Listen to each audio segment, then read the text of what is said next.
team at Partnership as how will customers respond and what are the threats to IFAs from customers' use of technology? And actually it came down to a question I was asked by one of our senior team, which is the big question is how afraid should you be of the meerkat? And actually it's quite a good question when you start looking at it.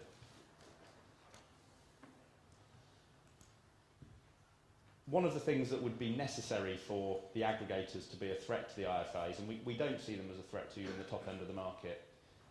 I think if they're going to be a threat, it will be in that middle part of the market I talked about as quite complex earlier.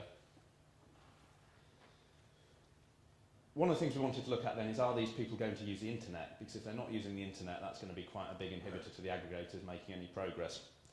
The answer is yes, they are. You are seeing already at 65 plus about a third of people using the internet, but over the next 10 years, the people who are going to be coming to retirement are going to be the people who are currently aged 55 to 64. Their internet usage is high. 65% every day are using the internet.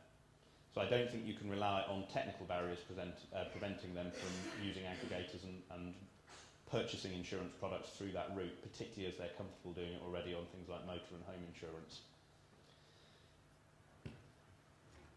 I was at a roundtable debate recently and we were talking about what we think the biggest change in the insurance industry will be over the next 10 years, and the audience was effectively chief execs of insurance companies. I'd expected that the conclusion would be something like Solvency II, retail distribution review. It wasn't. It was almost unanimously customer behaviours and use of the internet. Because what we've seen to date is a lot of people using the internet for research and for information. The generation coming through now use the internet to purchase. Just to evidence that fact, because again we wanted to go and substantiate this, we looked at the use of internet banking by age group as a relatively simple financial product. People can go onto comparison type tables, select savings accounts, and actually they are. Around 1/3 of people aged 65 plus already use internet banking, and that trend is growing with the people coming up through behind them. So there's a clear effect here that people will purchase financial products off the internet, and they will purchase relatively high value ones. The average deposit values in these savings accounts for the 55 plus group is actually quite high. So we thought we'd better have a closer look at this meerkat thing. And actually it's quite impressive what they've done.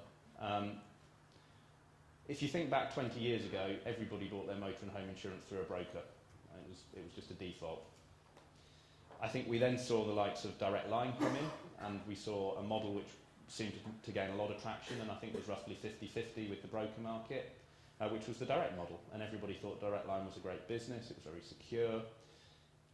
In the last 3 years, aggregators have come in and taken 50% of the UK motor insurance market. I think IFAs have a huge advantage here, which is motor insurance is a simpler purchase, and I think people need advice on things like annuities as part of a more complex overall financial package. So it's not a solo transaction that you just do because you have to every year. Having said that, I think there is a threat from aggregators for that middle third of the market. I think where they have smaller funds, relatively simple needs, limited other assets, you can see them defaulting to this kind of low-touch, easy way of doing things. I think at the top end, the only thing that will create a threat from the aggregators to the IFA market is if you don't deliver high-quality advice in a good relationship way. I think these people want that advice, they want that relationship, and from what we've seen trying to run CAR compliant type processes, they are prepared to pay for it. They don't have an issue with that.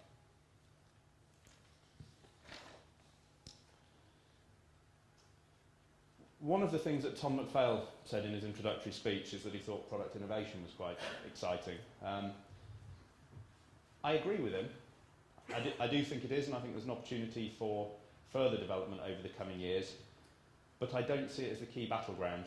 For me, over the next 10 years, the key battlegrounds are around how the distribution model works and how we engage with customers through technology. I think we'll see evolutionary product change on the whole. I don't think we'll see huge revolutionary change. I think annuities will remain a core part of a portfolio approach to managing longevity risk in retirement, but I do think we'll see things like the age 75 rule going, and that will probably lend to itself to more innovation around the fixed term and more variable type contracts. Structured products are quite an interesting area. My personal guess is we'll see a move away in the coming years from the precipice bond type products to products that are more looking to offer investment exposure with underpin.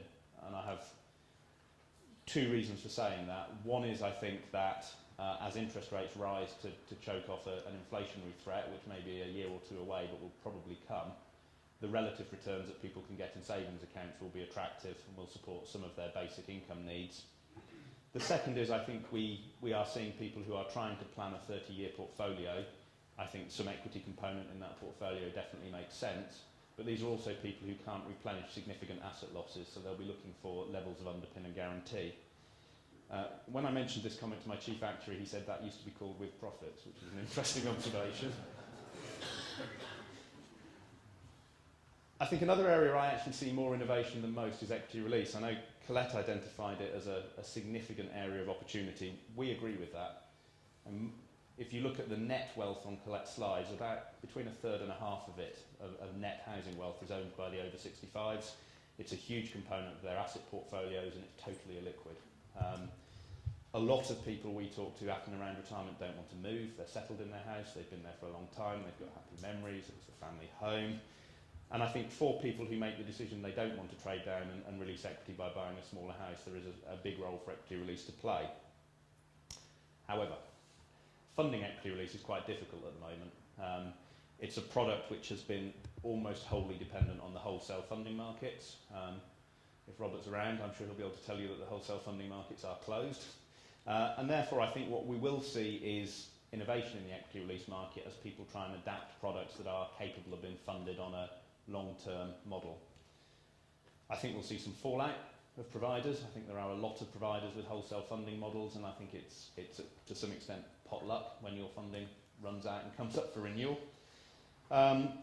But having said that, I think all of those are conditions that will drive innovation because people will be looking to differentiate to find something that works for a funder and works for a client. So my suspicion is we'll see fewer providers in a bigger market with more innovation over the next 10 years. The final area I want to touch on is care fee funding. I see this as a big growth area. We're prepared to invest quite heavily in this area. I think fundamentally we see the point of need as being the most important area, and I think we see that for two reasons. One is, I think, with the current Labour and Conservative consultations and Green Paper proposals, there is just such uncertainty around pre-funded type contracts that it would be very hard to advise a client on what to do in terms of committing to a private contract with limited surrender values until that position was clearer. The second is, as I said, I don't think any of these proposals help anyone who goes into care for roughly the next 20 years. If you add on to that the fact that I, being slightly cynical at heart, probably wouldn't buy a government-backed insurance scheme unless I got a policy document telling me what the benefits were, what the triggers were, whether it would be means tested, what the level of benefits would be at the point I needed them. I think you'll see, again, a degree of cynicism over that. So my suspicion is there is a strong role for the private sector here.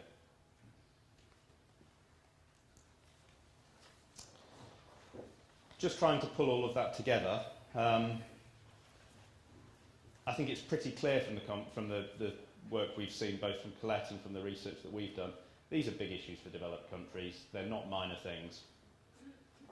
They're big issues for the people living in them, and I think we're going to see that in terms of the political landscape and the economic landscape.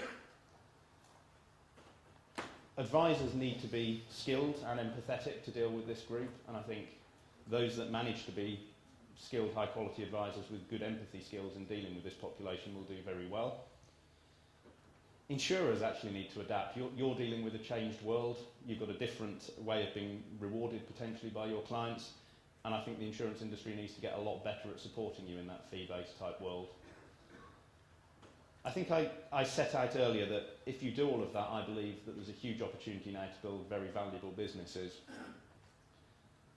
I think the other question I would challenge people with, and you're very welcome to pick it up with me over coffee, I almost don't see what your alternative is. I think if you don't want to work with this ageing population group, you're ruling out 80% of the country's wealth and about 95% of the wealthy people in the country. Personally, I think that's a brave move. Thank you.